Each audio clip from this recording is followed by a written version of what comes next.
Today I've got to finish, like I've got quite a few bookbinding like things to do. I need to just finish some, just make some books for this launch, poetry launch that we have of, it's like a group poetry launch. I like released quite a few chapbooks in May and June, so, and end of April as well. So we're going to, like, I'm just doing a kind of a group launch. So I'm just like preparing some books for like the book fair. Also, I'm gonna make some notebooks, like these notebooks that I made. I'm gonna I already made one of them. It's just really simple. Just a really simple notebook. But I'm gonna make the rest of them. They're gonna be different. They're gonna be, probably a lot of them are gonna be hardback, like hardbound notebooks. But I'm probably gonna do those as well today. But I need to finish some books, and then I'm releasing a few second printings of some of the books that are going out for the launch. So yeah, I'm just doing that really today. Yeah, there's quite a lot to get through, and I find it quite peaceful though. There is something very like, I remember I got asked to write an article about bookbinding like ages ago, like when I was doing my PhD, and someone asked me if they would write something for a magazine about bookbinding, and I said there's nothing to really write about. Like, it is incredibly boring. There is something strangely therapeutic about very boring tasks, I find. And yeah, I don't know, it's a really, I kind of enjoy just when I'm not teaching. It's a really nice thing to just sit sewing. I mean, I could be sewing clothes as well. Do you know what I mean? Like, it's sewing, I think, for me that is very therapeutic, and like using my hands in that way. I really recommend it, actually, if anybody has, like, for the nerves, or if you're an overthinker, or you just feel like you have a lot of energy, you know, that needs to be burnt off. Because I do. I have a lot of mental energy that I need to burn off. I've always been like that since I've been young. Like, I had like a craft corner when I was like little. Like, I just have a lot of energy to burn off, and I feel like bookbinding really, sewing in general for me, like solves that kind of because you're making something productive with it. Like, it's cool to make a book, you know, it's cool to make something, create something from that energy. And same with clothes. Like, there was a very satisfying feeling in having an idea for a dress and then being sat with yourself sewing it on the sewing machine, and hand sewing, cutting it. Just generally, like, it's just a very therapeutic thing if you struggle with your nerves, or you're an overthinker, or you overanalyze things. There's something very relaxing about sat with a needle and thread, watching a film or watching a TV program, and just being very present in what you're doing. But yeah, when someone asked me to write this article for bookbinding, I was just like, there's nothing to write. Like, it is just folding paper and sewing. Like, it's not that meaningful in that way. What's meaningful are the words that are in the book, really, to be honest. Yeah.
just watched a film whilst I was bookbinding. Managed to finish the bigger books that I needed to bookbind, so I've done these ones, and then still got to do like all of these here. There's like 49 or 50 books there that I need to sew, but this one shouldn't take me too long. This usually takes me about, I say that would probably take me probably 3 or 4 hours today to do. I should have all this done by today. Well, these are nearly done. I just have to finish this one last section sewn book. But I've just been watching like a British B movie. I find things like Netflix and I think everyone has their vice, and I mean, I do have Netflix, and I do occasionally will put something quite terrible on to watch, but it actually makes me feel worse. It's not, I don't find, I just find really contemporary cinema sometimes the one on the kind of things like on Netflix and stuff, it's just so overstimulating. I don't know how people watch it all the time. If I watch something, I literally feel brain dead for days afterwards. It makes me feel awful. My actual favourite thing to watch whilst I'm bookbinding, I think usually this is when I'm alone, in the house, but I like to watch B movies on YouTube. There's so many good films on YouTube, so many good old films that people have uploaded that you can't even get on online. You can't buy them. They're not even on if you've got Amazon Prime or whatever, they're not on there. There's so many good films on YouTube, and if you just type in B movies, British or American or 1930s or whatever, you can just type in anything in YouTube. You just get so many good old films that you can't even get released on DVD. And I just watched one today whilst I was bookbinding. I just finished it now, but it was called Celia. It was directed in it's late 40s. It looked like. I'm gonna double check the date and the director. I don't know anything to do with it. That's the thing about it with YouTube. I'll just click on a title that sounds good, and I don't know, I just fancied Celia because it reminded me of, the Otto Preminger film, Laura, and I just fancied watching something with a female protagonist, and I wanted kind of a crime, a 40s crime noir kind of thing, but it was really good. I feel sometimes with with old films as well, you don't know if the acting's bad or not because they're so old, that you just, I'm not being critical of it because it's, it's an old film, so I don't know, it's just a different era, different style. You don't know if it's good or not in a way. There's no, I feel my objectivity leaves, which is nice as well, and I can just actually watch the film. But it was really good. It was about a woman who, it's set in London. There was loads on location shots as well of 1940s London, which is really cool, and which I always like with a film. And you do get that with the B movies because obviously they had a smaller budget, so a lot of them are shot on location, because it was they didn't have all this money to build these very complicated stage sets. So the stage sets are pretty simple, the domestic scenes are pretty simple. And then they have loads of on-location shots usually, I just really like. And because it was cheaper to do that. But I think, it's just really good. It's about a woman called Celia, main protagonist, and she's got a boyfriend, and he's a private detective. Very, it's a noir, it's a British noir film, and he finds out about this man who is a very rich man, a very wealthy rich man, who basically has a wife who's ill, and there's a lot of suspicion around this. The husband won't let anyone see his wife. So the boyfriend of Celia asks her to pose as a housekeeper and then go to the house and try to see what's going on, basically. And And yeah, that's all I'm saying. But it was really good. It was like really, really good. I'm gonna watch it again. Like it was genuinely really good. So yeah, I recommend, if don't pay for like things like, you know, all these like apps and stuff, I don't know, all this stupid stuff you have to pay for. Like just go on YouTube and like watch old films for free. They're so good and they make your imagination, I feel, like now, I don't know, it like there is something about, like, my friend phoned me last night because he was feeling pretty shit and he couldn't sleep. And he said to me, like, what do you recommend for, like, going to sleep? And then I just said, like, put an old film, like, on in the background, like, really low, so you can just about hear it. And there is something about the voices and the muffling, and it's just so relaxing. I don't know. So that combined with bookbinding, I feel like is the most grounding, relaxing thing. To watch an old movie whilst bookbinding, I'd say is my completely comfort task to do. Completely grounds me. It makes me feel like, I don't know, just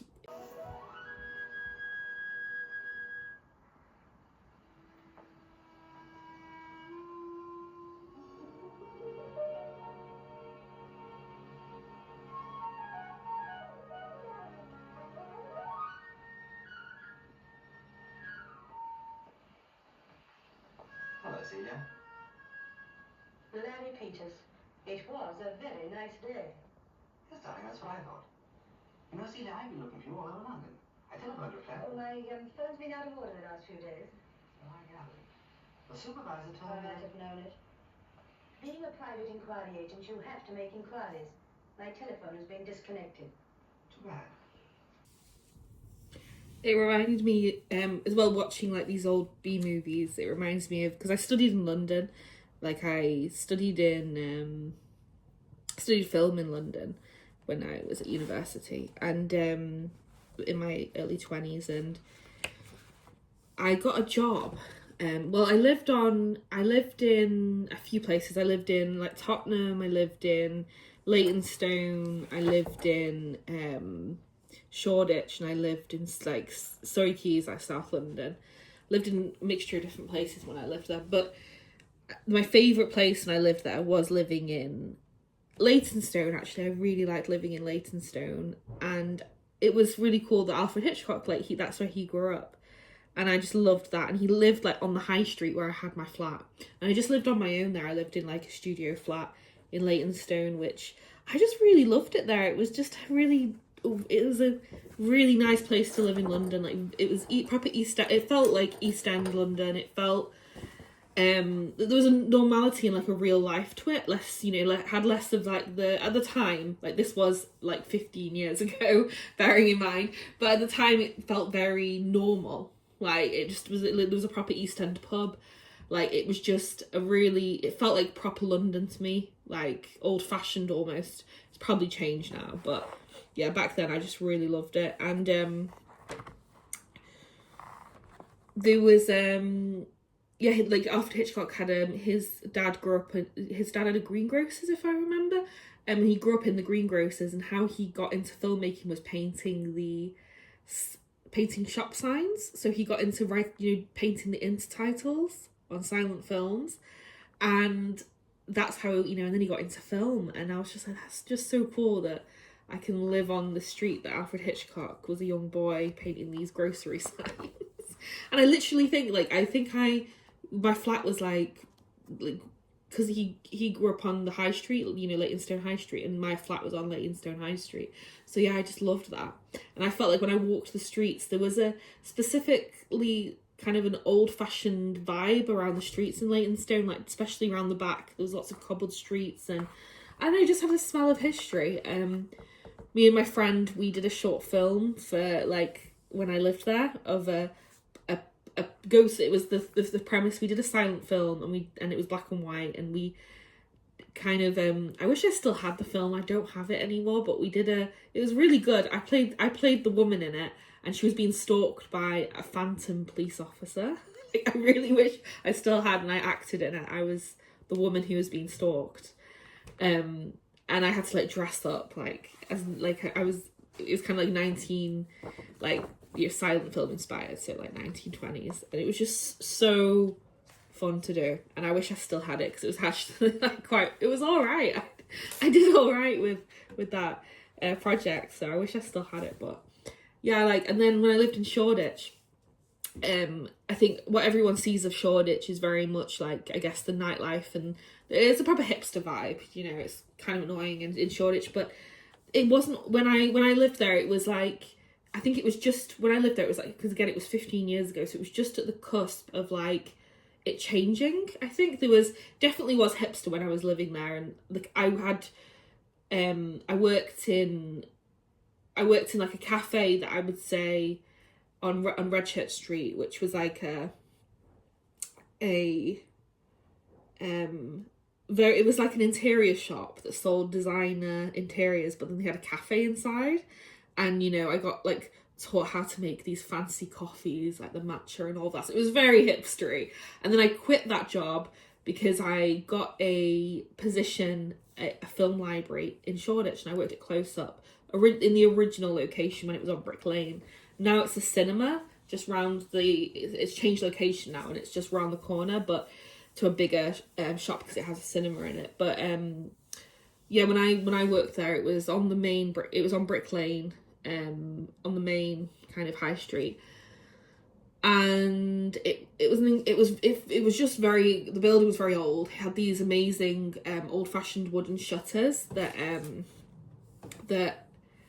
were like original from, I'm guessing from like 1800s, to be honest. Like, it was really cool, and the building was, I swear the building was haunted. Like, once I put on like an Alfred Hitchcock Presents of this, there's one of a puppet that comes to life, and it's really scary actually, and I put it on and I was doing the late night shift, so it meant I had to I was working on my own from like 12 midday to like 10 at night in this film library on my own, in this kind of very old terraced building on Brick Lane, and I've never been so scared to go down in the basement and turn the lights off and close up.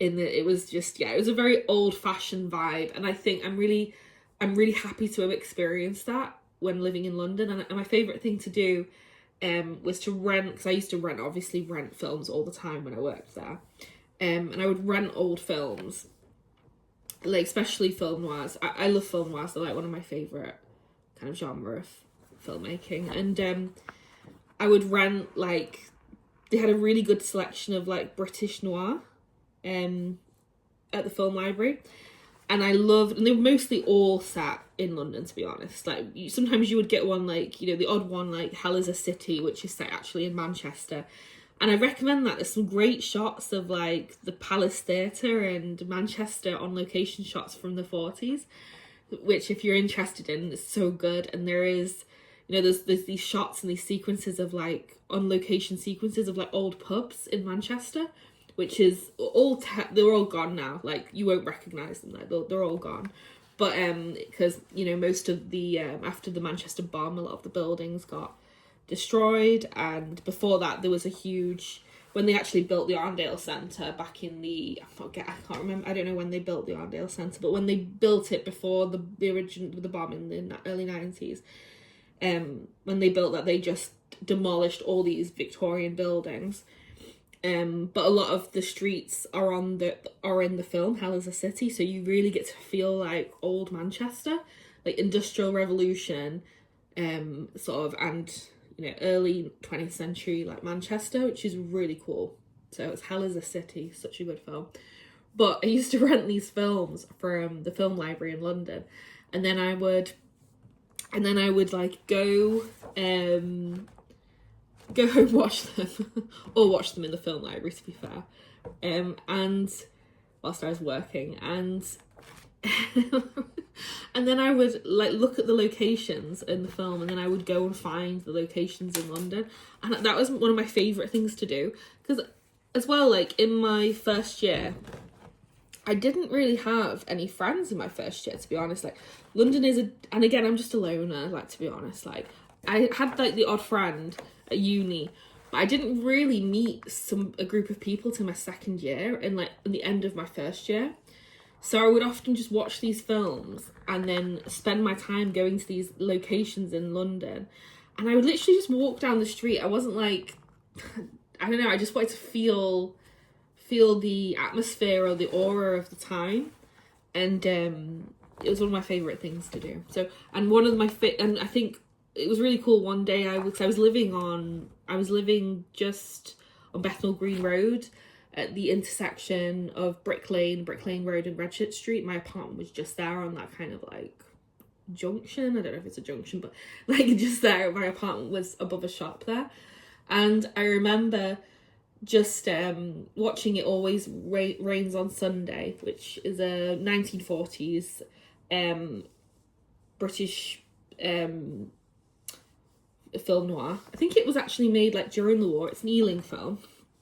And I remember watching it, and then I researched the places where it was filmed, and I went and walked, and a lot of them were around like Bethnal Green and Columbia Road and stuff like that. It was, and it's really cool. It was cool to walk down these places and sort of, you know, see the life that had been before me. And I just, yeah, it was one of my like favourite things to do before I'd like kind of, you know, made friends in London and stuff, and had, it was a way I would fill my time, but in a quite I kind of loved it.